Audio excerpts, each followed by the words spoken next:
જઈએ એ પહેલા ટૂંકી પ્રાર્થનામાં જઈએ. પ્રભુજી, તમારો આભાર માનીએ છીએ અને તમારી સ્તુતિ કરીએ છીએ તમારા વચનોના માટે. પ્રભુ, જ્યારે અમે તમારા વચનોમાંથી અત્યારે જે કંઈ પણ શીખવા જઈ રહ્યા છે, મનન કરવા જઈ રહ્યા છે, ત્યારે પ્રભુ તમે મારા દરેકની સાથે વાત અને વ્યવહાર કરો. મારા હૃદયોને તમે ખોલો.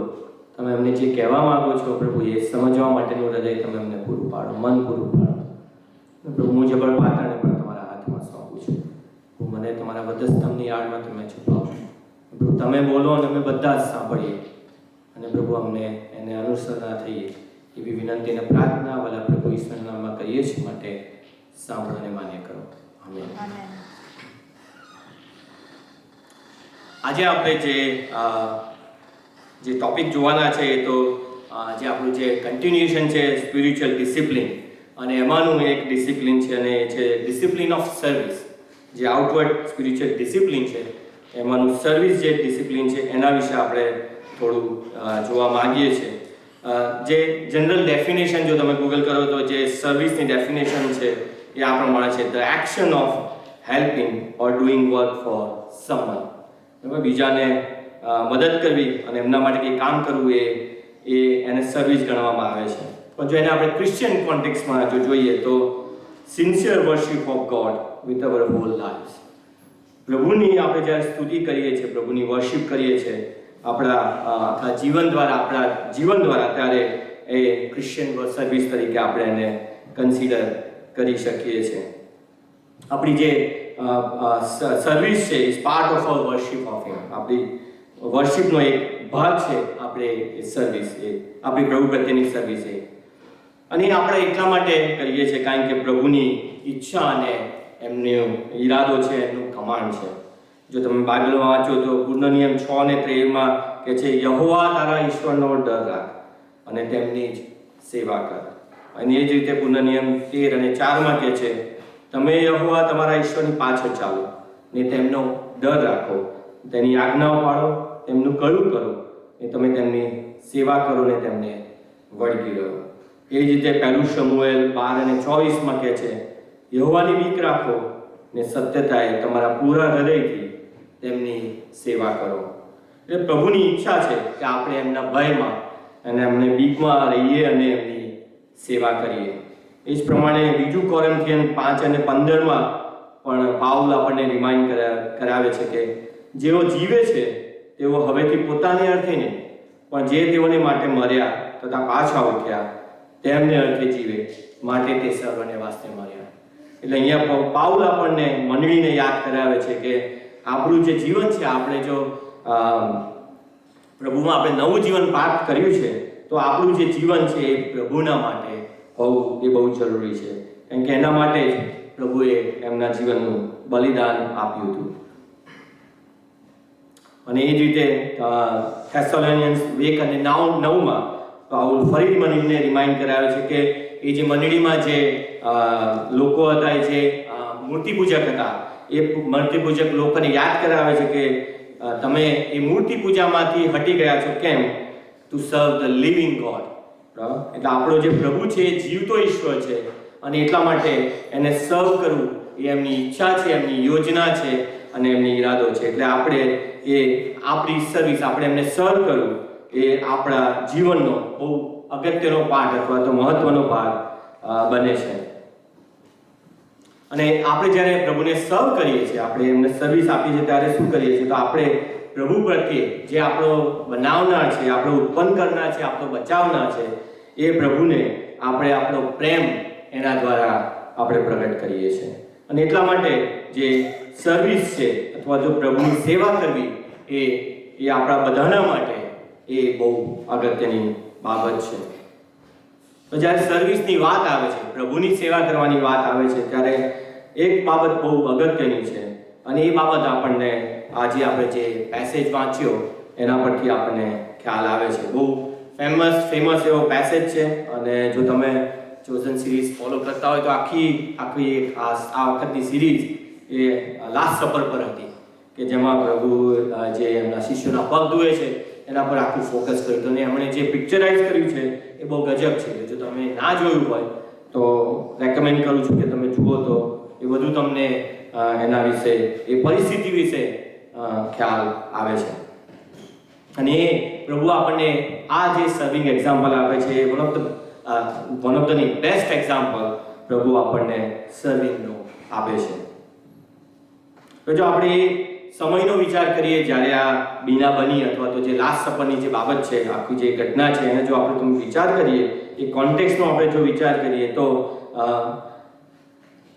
પ્રભુ જાણતા હતા કે એમના જે ડિસાઇપલ્સ છે, બરાબર, એ આવતીકાલ જ્યારે એ લાસ્ટ સપર પછી જે છેલ્લું ભોજન છે એના પછી જ્યારે વધસ્તંભ પર ચડાવવાના છે, તે પછીનો એમનો સમય છે એ બહુ ક્રિટિકલ અથવા તો બહુ ચેલેન્જિંગ રહેવાનો છે. કારણ કે પ્રભુ એમની સાથે 3.5 વર્ષ રહ્યા, પણ પછી અચાનક જ ગાયબ થઈ જવાના છે એક રીતે.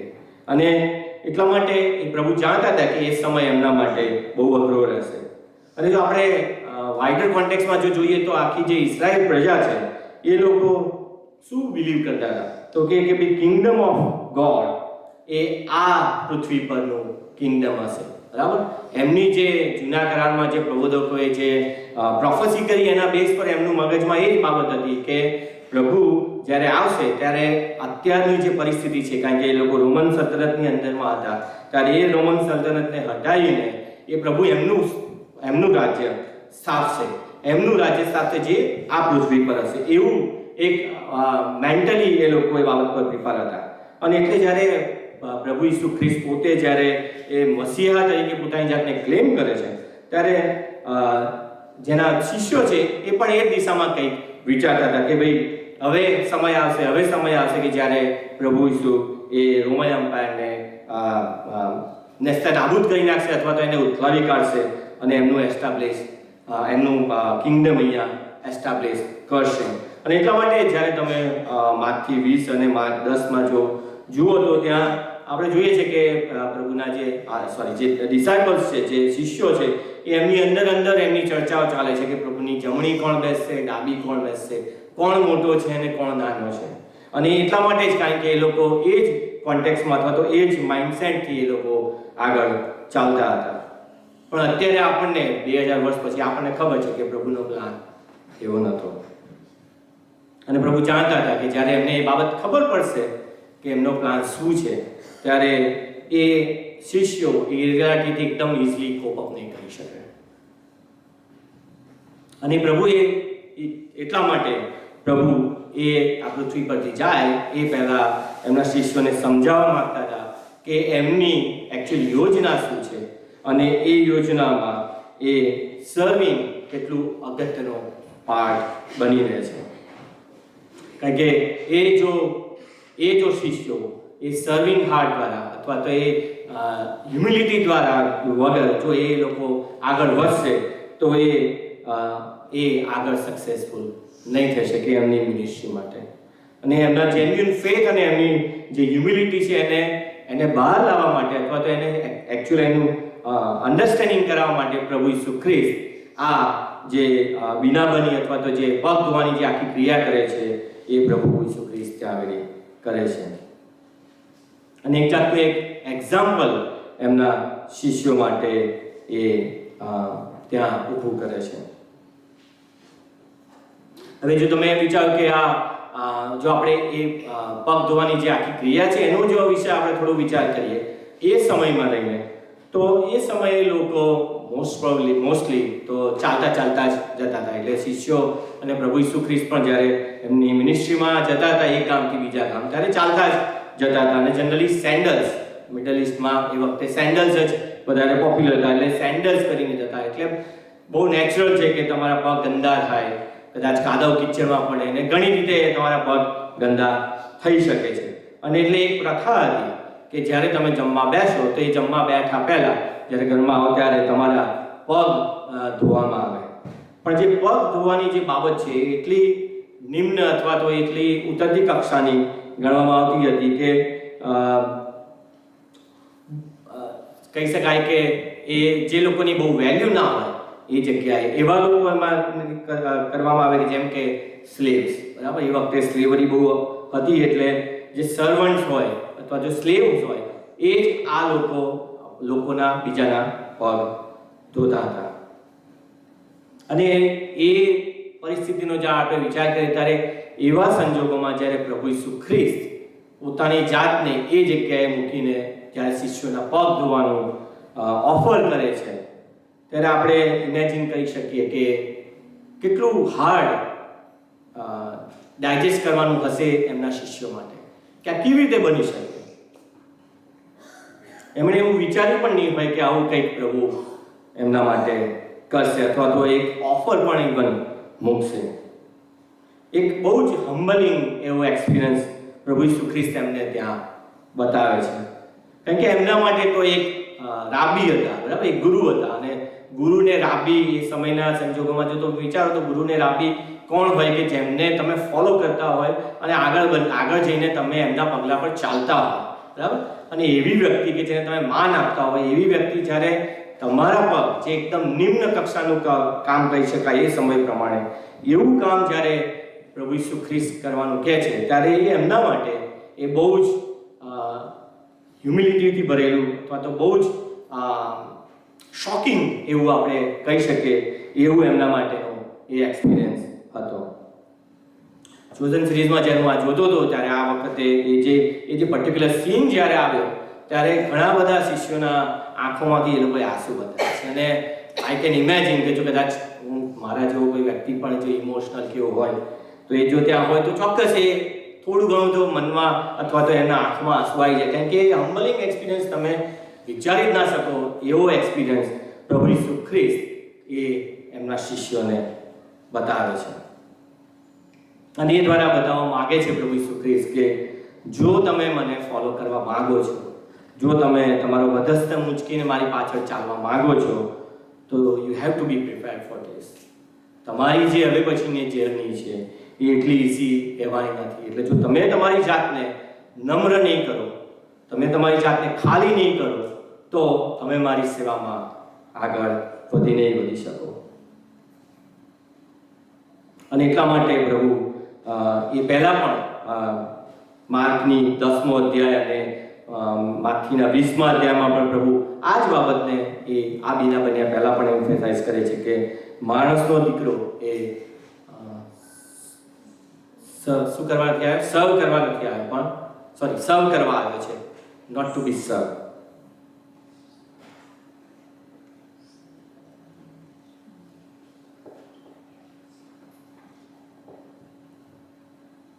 રિચાર્ડ ફોસ્ટર એક ક્રિશ્ચિયન ઓથર અને ટીચર છે.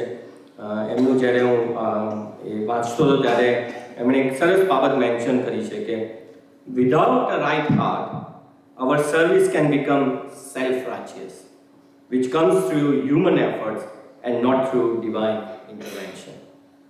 With the right heart, we delight in the service, whether it's a public or private. એટલે જો તમે સાચા હૃદયથી નમ્રતાપૂર્વક જો એ સર્વિસ નથી કરતા તો એ પોતાની જાતને જ સેલ્ફ રાઇચિયસ એટલે આપણે આપણી જાતને જ ઊંચા ઉઠાવવાનો પ્રયત્ન કરીએ છીએ. અને આપણે એવું સમજીએ છીએ કે આ સર્વિસ એ હ્યુમન એફર્ટ્સ દ્વારા થઈ છે, નહીં કે ડિવાઇન ઇન્ટરવેન્શન દ્વારા. એટલે એ સાચું હાર્ટ અથવા તો પ્યોર હૃદય અને હમ્બલનેસ વગર એ સેવા, પ્રભુની સેવા શક્ય બનતી નથી. અને એ પ્રભુ આપણને આ જે પગ ધોવાની જે ક્રિયા છે એના દ્વારા પ્રભુ એમના શિષ્યોને મને ને તમને આજે 2000 વર્ષ પછી પણ શીખવાડે છે. જે સર્વ કરવાની જે ડિઝાયર હોય છે જનરલી એ પ્રભુ પ્રત્યેના પ્રેમ અને એમના પ્રત્યેના ગ્રેટિટ્યુડ વગર આવી શકતી નથી. જો હું પ્રભુને પ્રેમ કરું છું, મને મારા માટે એમના માટે ગ્રેટિટ્યુડ છે, તો જ એ પ્રભુની સેવાની મારામાં ઈચ્છા થઈ શકે છે. અને એની સ્ટ્રેન્થ અથવા તો એમ કહેવાય કે એના માટે નમ્રતા પણ તો જ આવી શકે છે. અને એ ક્યારે શક્ય બને છે? કે જ્યારે આપણે પ્રભુને આપણા તારનાર તરીકે સ્વીકારીએ છીએ. એ ત્યારે જ શક્ય બને છે કે જ્યારે આપણે પ્રભુને ખરા દિલથી આપણે આપણા તારનાર તરીકે સ્વીકારીએ છીએ અને આપણે એમની સેવા માટે ઉપયોગી થવા માટે આપણી જાતને ઓપન અપ કરીએ છીએ.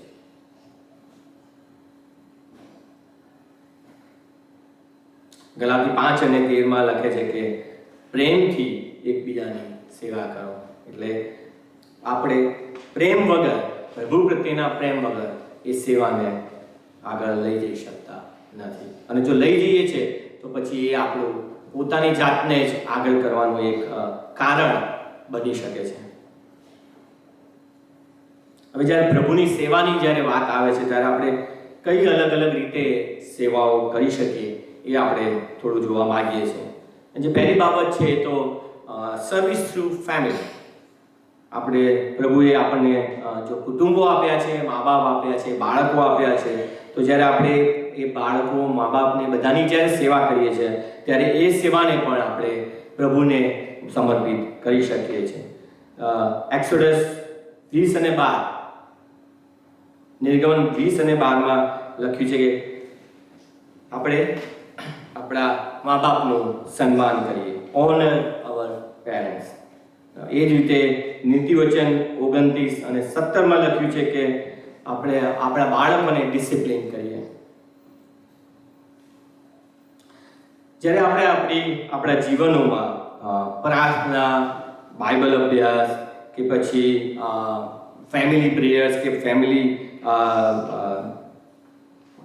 સ્ટડીઝ, ફેમિલી બાઇબલ સ્ટડીઝ કે પછી મંડળી તરીકે બાઇબલ સ્ટડીઝ કરીએ છીએ, જ્યારે એ બધી બાબતો કરીએ છીએ, પછી ચર્ચમાં જ્યારે આપણે બાળકોને સન્ડે સ્કૂલમાં લઈ જઈએ છીએ, રેગ્યુલર ચર્ચમાં બાળકોને લઈને આવીએ છીએ, કે પછી એવી કોઈ ઇવેન્ટ હોય કે જ્યાં વર્શિપની ઇવેન્ટ હોય કે વર્શિપ માટે ભેગા થયા, એવી કોઈ બાબતોમાં આપણે જ્યારે આપણા કુટુંબને જ્યારે આપણે એમાં ઇન્વોલ્વ કરીએ છીએ, આપણે એમને લાવીએ છીએ, ત્યારે આપણે શું કરીએ છીએ કે એમના જીવનોમાં આપણે પ્રભુ પ્રત્યેનો વિશ્વાસને આપણે એક સીડ રોપીએ છીએ. પ્રભુ પરના વિશ્વાસ માટેના એક સીડને આપણે રોપીએ છીએ. અને આ જે ફાઉન્ડેશન છે એ જ્યારે એમનામાં મૂકીએ છીએ ત્યારે શું થાય છે કે એમના ફ્યુચર માટે જ્યારે મોટા થાય છે, જેમ જેમ અને આગળ જઈને એ એમના કુટુંબોમાં પણ આગળ વધે છે, ત્યારે એ આખા સંજોગોમાં એ બહુ વેલ્યુએબલ બની રહે છે. એ બહુ કિંમતી બાબતો એમના જીવન માટે બની રહે છે કે જેના દ્વારા એઓ એમના જીવનમાં ફેથને અલાઈવ રાખી શકે છે. એ લોકો શીખી શકે છે કે કેવી રીતે સંજોગોમાં, ગમે તે સંજોગોમાં આપણે પ્રભુ પર વિશ્વાસ રાખી શકીએ છીએ અને પ્રભુ પર પ્રેમ રાખી શકીએ છીએ. બાઇબલમાં જો આપણે તિમોથીના કેરેક્ટર વિશે જોઈએ તો એના પિતા ગ્રીક હતા અને એના મમ્મી અને એના દાદી બંને જ્યુઇશ હતા. અને પાઉલ અને તિમોથી એ પ્રભુનો સારો સેવક હતો અને પાઉલનો એક સબઓર્ડિનેટ અથવા તો શું કહેવાય કે એનો કમ્પેનિયન સેવામાં હતો. અને પાઉલ અહીંયા લખે છે બીજો તિમોથી 1 અને 5 એ એપ્રિશિએટ કરે છે કે તારી દાદી અને એની દાદી અને એના મમ્મીએ જે સીડ વાવ્યા છે વિશ્વાસના, એ સીડના કારણે હજી આ જગ્યાએ પર એ પ્રભુની સેવા કરી શક્યો છે. એટલે એ રેકગ્નાઇઝ કરે છે, એપ્રિશિએટ કરે છે કે જે એના પેરેન્ટ્સ અથવા તો કહી શકાય કે એમના ગ્રાન્ડ પેરેન્ટ્સે એના જીવનમાં જે બી વાવ્યા એને. આટલા બધા વર્ષોમાં હું જ્યાં અલગ અલગ જગ્યાએ મેં નોકરી કરી છે ત્યાં ઘણા બધા મારા બ્રિટિશ કલીગ્સની સાથે મેં નોકરી કરી છે અને ઘણા બધા અથવા તો મોટાભાગના એમાંની એથિસ્ટ છે. અને જ્યારે અમે ચર્ચા કરી છે એમના બેકગ્રાઉન્ડ વિશેને, ત્યારે મોટા ભાગના સમયે મેં એવું જ સાંભળ્યું છે કે મારા પેરેન્ટ્સ અથવા તો મારા grand parents they were not practising Christianity અથવા તો પ્રેક્ટિસિંગ ક્રિશ્ચિયન્સ નહોતા. બરાબર, ખાલી કોઈક વાર ચર્ચમાં એકાદ વાર કોઈ બેપ્ટિઝમ કે એવી રીતે કોઈ સ્પેશિયલ ઇવેન્ટ માટે જ જતા હતા. અને એટલા માટે ઇવેન્ચ્યુઅલી એમનામાંથી જે વિશ્વાસ હતો એ ડાઈડ આઉટ, કારણ કે એમની પાસે કોઈ એવું મોડલ નહોતું કે જે એમને ફોલો કરી શકે. એમના પેરેન્ટ્સ કે ગ્રાન્ડ પેરેન્ટ્સ જ નહોતા, એમના જીવનોમાં જે વિશ્વાસ એવો રહ્યો નહોતો કે એ લોકો એને ફોલો કરી શકે. અને ધીમે ધીમે આસપાસનું જે માહોલ હતું, જે સેલ્ફ સેન્ટર્ડનેસની માહોલ હતું, એમાં એટલા બધા એ રચી પચા થઈ ગયા કે એક દિવસ એ લોકો એ ઈશ્વરને માનવાનું જ છોડી દીધું. અને એટલા માટે એ બાબત બાળકોને આપણી નેક્સ્ટ જનરેશનને પ્રભુમાં રાખવી અથવા તો પ્રભુના વચનોમાં રાખવી એ બહુ ઇમ્પોર્ટન્ટ બાબત છે. કારણ કે ગીતશાસ્ત્ર 127:3 પણ લખે છે, બાળકો તો યહોવાનું આપેલું ધન છે. એટલે જ્યારે આપણે આપણા મા બાપની સેવા કરીએ છીએ, મા બાપને આપણે ઓનર કરીએ છીએ, અને આપણે આપણા જે બાળકો છે એમને જ્યારે આપણે પ્રભુ પરના વિશ્વાસમાં આપણે જ્યારે એમને બિલ્ડઅપ કરીએ છીએ, ત્યારે શું કરીએ છીએ? આપણે અલ્ટિમેટલી પ્રભુની સેવા કરીએ છીએ. આપણા વ્યક્તિગત જીવન દ્વારા પણ, આપણા કુટુંબો દ્વારા અથવા તો કુટુંબોની સાથે રહીને આપણે પ્રભુની સેવા કરીએ છીએ. બીજી જે બાબત છે એ તો serving in the church community. આપણે મંડળીમાં રહીને પ્રભુની સેવા કરી શકીએ છીએ. 1 કોરિન્થી 12 અધ્યાયમાં પાઉલ મેન્શન કરે છે કે આપણે પ્રભુના ખ્રિસ્તની અવયવો છે, ખ્રિસ્તનું શરીરના અવયવો છે, અને આપણે બધા એક પ્રભુની સેવા કરવાને માટે તેડાયેલા છે, અને આપણને બધાને પ્રભુએ ગિફ્ટ આપી છે. અને હવે એટલા માટે એ મારીને તમારી ફરજ બની જાય છે કે આપણે ફાઇન્ડ આઉટ કરીએ કે પ્રભુએ મને પર્સનલી કઈ ગિફ્ટ આપી છે કે જેના દ્વારા હું પ્રભુની સેવા કરી શકું, એમની જે મિનિસ્ટ્રી છે એને હું આગળ લઈ જઈ શકું. હવે જ્યારે ગિફ્ટની બાબત આવે છે ત્યારે ઘણી બધી ગિફ્ટ એવી હોય છે કે એ બહુ ઇઝીલી ફાઇન્ડ આઉટ થઈ જાય છે, ઘણી બધી ઇઝીલી ફાઇન્ડ આઉટ નથી થતી. ઘણી એવી ગિફ્ટ છે કે જે મોર વિઝિબલ હોય છે, એટલે જે બીજાને જલ્દી ખ્યાલ આવે કે આ તાલન્ટ પ્રભુએ તમને આપ્યું છે. અને સેવા એવી પણ હોય છે કે જે વિઝિબલ ઇઝીલી હોતી નથી બીજાના માટે. ઘણી બધી વખત ઘણી સેવા બહુ રિવોર્ડિંગ પણ લાગે છે. જ્યારે તમને કોઈ એપ્રિશિએટ કરે અથવા તો એ વિઝિબલ હોય ને તમને લોકો તમને કહે કે ભાઈ આ સારી તમે સેવા કરી છે, ત્યારે એ આપણને રિવોર્ડિંગ પણ લાગે. પણ ઘણી એવી પણ સેવા હોય છે કે જેનું કોઈ ધ્યાન અથવા તો કોઈને ખ્યાલ પણ નથી આવતો કે આવી સેવા પણ લોકો કરે છે. અને ઘણી સેવા બહુ ચેલેન્જિંગ પણ હોય છે. કદાચ મંડળીમાં આપણે કોઈ કમિટીમાં કામ કરતા હોય તો એ સૌથી વધારે ચેલેન્જિંગ મને અત્યાર સુધી લાગ્યું છે આટલા વર્ષોના એક્સપિરિયન્સમાં. કારણ કે બધા અલગ અલગ વ્યક્તિઓ જ્યારે કામ કરવાના અને બધાના વિચારો અલગ છે, એટલે એક થઈને ચાલવું ઇટ્સ વેરી ટફ. અને આટલા વર્ષોમાં હું એ શીખ્યું છે, ગમે તેટલો આપણે પ્રયત્ન કરીશું, પ્રભુની કૃપા વગર એ ચેલેન્જમાંથી આપણે આગળ પાર થઈ શકવાના નથી. કારણ કે હું બીજાને નથી બદલી શકતો, કદાચ હું મારી જાતને પણ બદલું, પણ તો પણ એ ચેલેન્જ તો ડિફરન્સીસ ઓપિનિયન તો રહેવાના જ છે. પણ એ જો ચેલેન્જીસને આપણે બાજુ પર મૂકીએ તો એ સિવાય પણ ઘણી બધી એવી નાની ને મોટી એવી સેવાઓ છે જે આપણે આપણી ચર્ચ કમ્યુનિટીમાં રહીને તો મંડળીમાં રહીને આપણે આપી શકીએ છીએ. એના દ્વારા પણ આપણે પ્રભુની અલ્ટિમેટલી સેવા કરીએ છીએ. ઘણી એવી સેવાઓ પણ હોય છે કે જ્યાં આપણે બીજા મંડળીના સભ્યોને માટે કરી શકીએ છીએ. આપણામાંના ઘણા જાણતા નથી, પણ ઘણી બધી વખત ઘણા બધા લોકો અલગ અલગ સિચ્યુએશનમાંથી, અલગ અલગ ચેલેન્જીસમાંથી પસાર થતા હોય છે.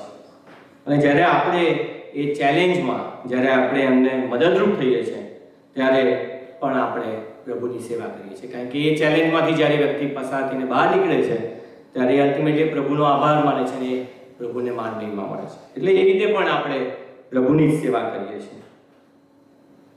અને એ કદાચ એક એઝ સિમ્પલ એઝ કે ભાઈ આપણે કોઈના માટે અવેલેબલ રહીએ, કોઈ બાબત માટે, કાં તો કોઈના માટે આપણે એમને કોઈ ગાઈડન્સની જરૂર હોય તો ગાઈડન્સ પ્રોવાઈડ કરીએ, કોઈના માટે પ્રેયરની જરૂર હોય તો પ્રેયર આપણે તૈયાર રહીએ, અથવા તો કોઈક વાર કદાચ આપણે ફાઇનાન્શિયલી પણ સપોર્ટ કરી શકીએ છીએ.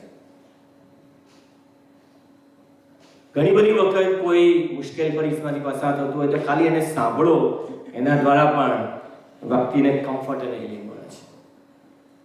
અને કોઈ દિવસ કરી છે તો મેં અનુભવ કર્યો છે, એટલે મારા પર્સનલ એક્સપિરિયન્સથી કહું છું કે કદાચ એની સાથે ખાલી તમે ઊભા રહીને પણ એ વ્યક્તિને તમે બળ પૂરું પાડી શકો છો.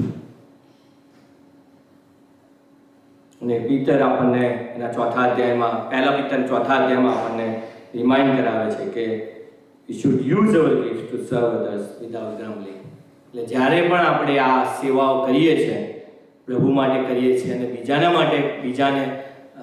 માટે કરીએ છીએ, તો બીજાના અનુલક્ષીને કરીએ છીએ, ત્યારે આપણે એ ગિફ્ટનો જ્યારે આપણે ઉપયોગ કરીએ છીએ ત્યારે આપણે કચ્છ વગર એ સેવા કરવાની જરૂર છે.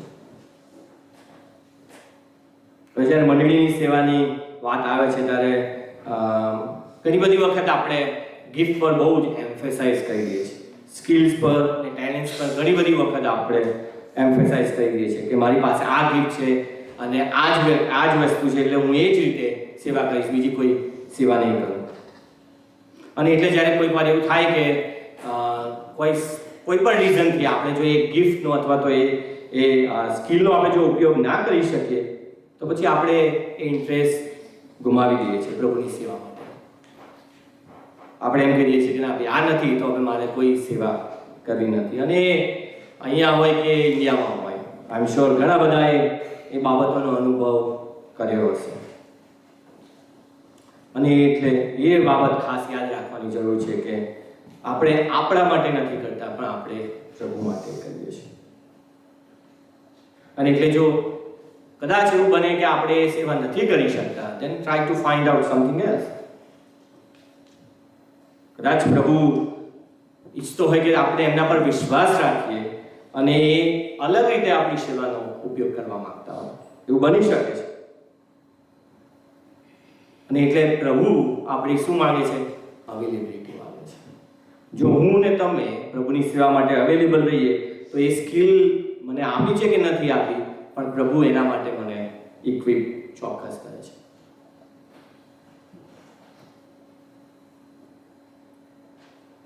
હું જ્યારે આ દેશમાં આવ્યો 2005માં, ત્યારે મારી પાસે કોઈ એક્સપિરિયન્સ કોઈ બાબતનો હતો નહીં. ફક્ત અમે લોકો ત્યાં ઇન્ડિયામાં હું ને સેજલ ક્વાયરમાં સેવા આપતા હતા અને એટલે અહીંયા આવીને અમે ક્વાયરમાં જ જોડાયા.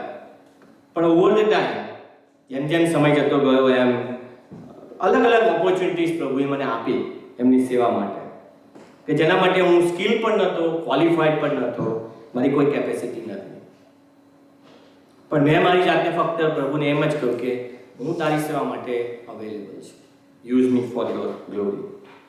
અને પ્રભુ એ મને ઇક્વિપ કરતા ગયા એમની સેવા માટે, એમના વિઝડમ અને ગાઈડન્સ દ્વારા, કે જેથી કરીને હું એમની સેવા વધુ ને વધુ કરી શકું. અને આજે પણ જ્યારે હું અહીંયા તમારી આગળ પ્રભુનું વચન લાવું છું ત્યારે હું જરા પણ એના માટે ક્વોલિફાઈડ નથી. મારું બાઇબલનું નોલેજ વધારે છે કે એવું છે એવું કશું જ નથી. ઇનફેક્ટ મારા વાઈફ હું ઘણી વાર કહું છું કે એનું નોલેજ બાઇબલ માટેનું મારા કરતાં 4 ગણું છે. અને જ્યારે કોઈ ક્વિઝ કે એવી કોઈ પણ બાબત આવે કે કોઈ ક્વેશ્ચન આવે ત્યારે હું એની આગળ પોઈન્ટ આઉટ કરું છું, કારણ કે મને નથી ખબર.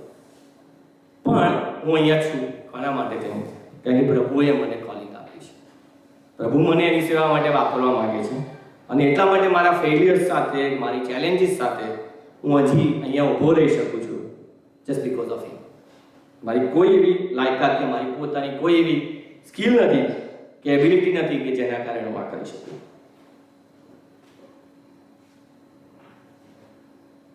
પહેલું કોરિન્થી 3 અને 5માં અધ્યાય, પહેલું કોરિન્થી 3 અધ્યાયમાં પાઉલ આપણને રિમાઇન્ડ કરાવે છે કે તો પ્રભુ છે જે ગ્રોથ આપે છે, આપણે નહીં. આપણે બધા ફક્ત એના કોવર્કર્સ છે, આપણે બધા એની મંડળીના સાથે કામ કરનારા વ્યક્તિઓ છે. અને વૃદ્ધિ કરવાનું કામ, વૃદ્ધિ આપવાનું કામ ફક્ત પ્રભુનું ને પ્રભુનું છે. છેલ્લી જે બાબત છે, આપણે 2 બાબતો જોઈ ગયા, serving with the family or in the family, serving in the church community. અને ત્રીજી છેલ્લી બાબત છે સર્વિંગ ધ બ્રોડર કમ્યુનિટી. હવે આ વધારે ચેલેન્જિંગ અથવા તો હાર્ડ ટુ ફાઇન્ડ એવી બાબત છે કે આપણે કમ્યુનિટી ગુજરાતી કમ્યુનિટીની બહાર રહીને આપણી આસપાસમાં આપણે કેવી રીતે બીજાને સર્વ કરી શકીએ અથવા તો બીજાને મદદરૂપ થઈ શકીએ. પણ પ્રભુ એ સેવાને પણ પ્રૂવ કરે છે કે આપણે એના માટે કરી રહ્યા છીએ.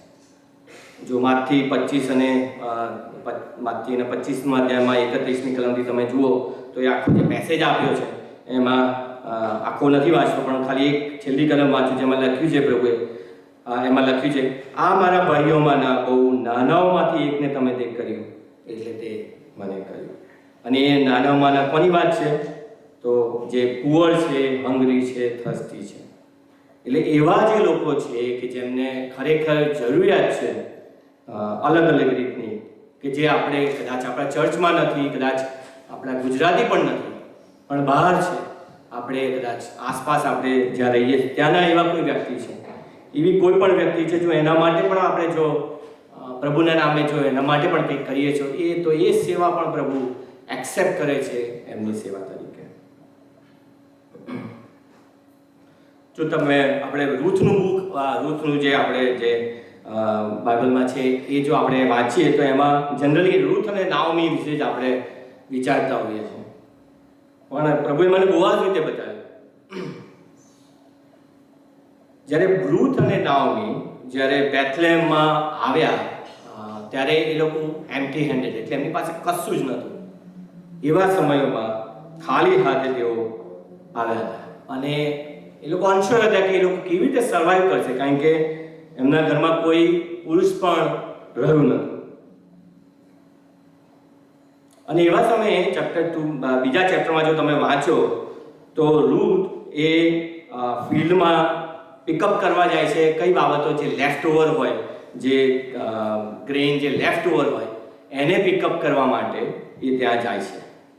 અને ત્યારે બોઆઝનું ધ્યાન એના પર જાય છે અને એ ઇન્ક્વાયરી કરે છે અને પછી એને ખ્યાલ આવે છે કે આ નાઓમીની એ છે અને એ કઈ પરિસ્થિતિમાં આવી છે. અને એટલે એટલી બધી જેનરોસિટી એની પાસે બતાવે. તમે આખો જો પેરેગ્રાફ વાંચો તો ઘણી બધી બાબતો એમાં લખેલી છે કે આઉટ ઓફ જેનરોસિટી એ કરી છે. એવું નથી કે એણે જે મિનિમમ હતું એ કર્યું છે, પણ એનાથી વધારે હોય એને પીક કરવાનું પણ કહ્યું છે.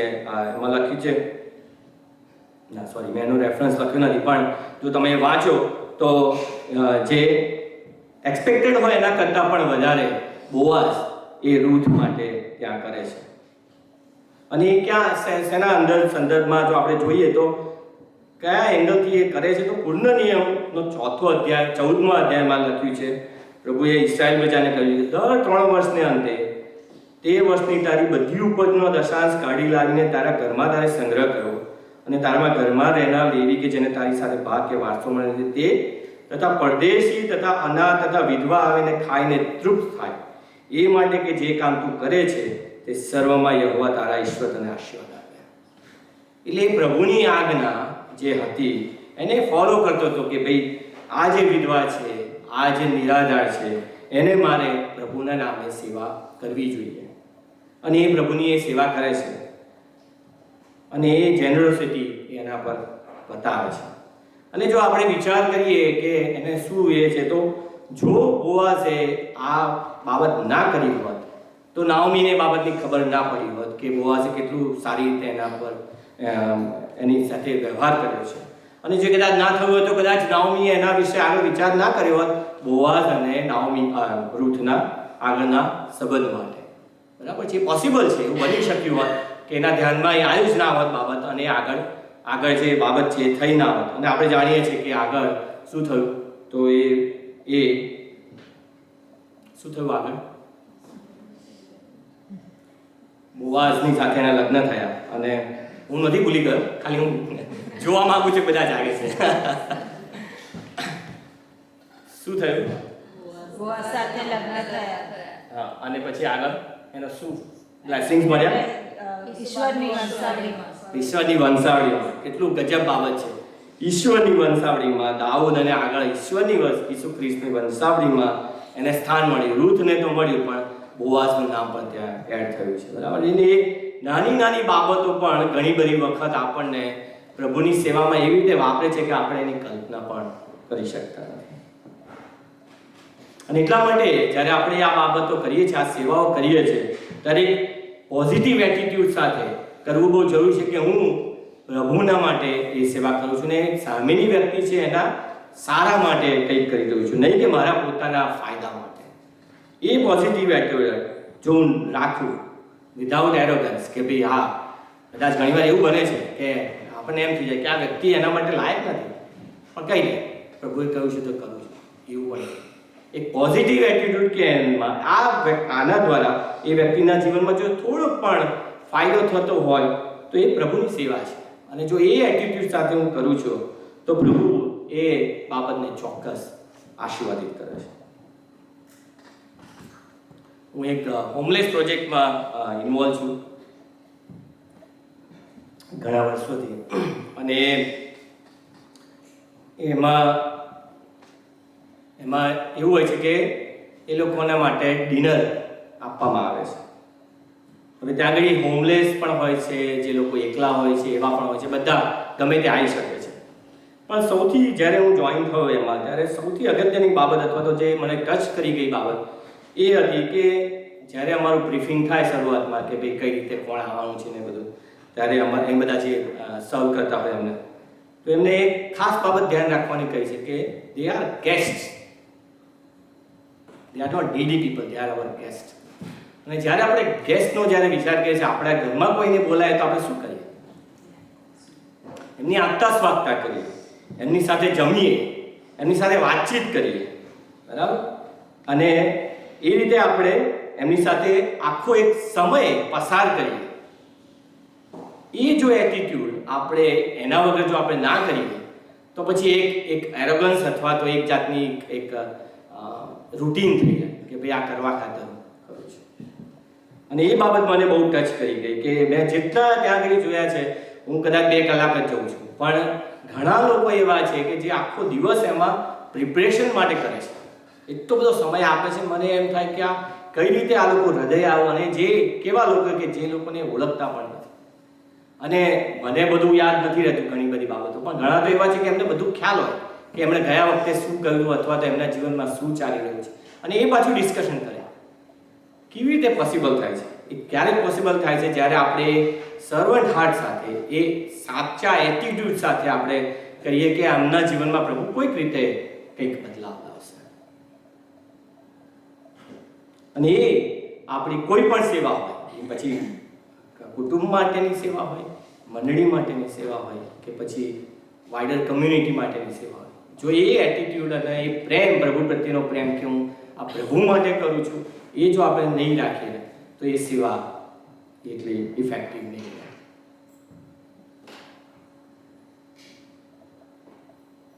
આપણે આપણી જાતનો આજે વિચાર કરીએ કે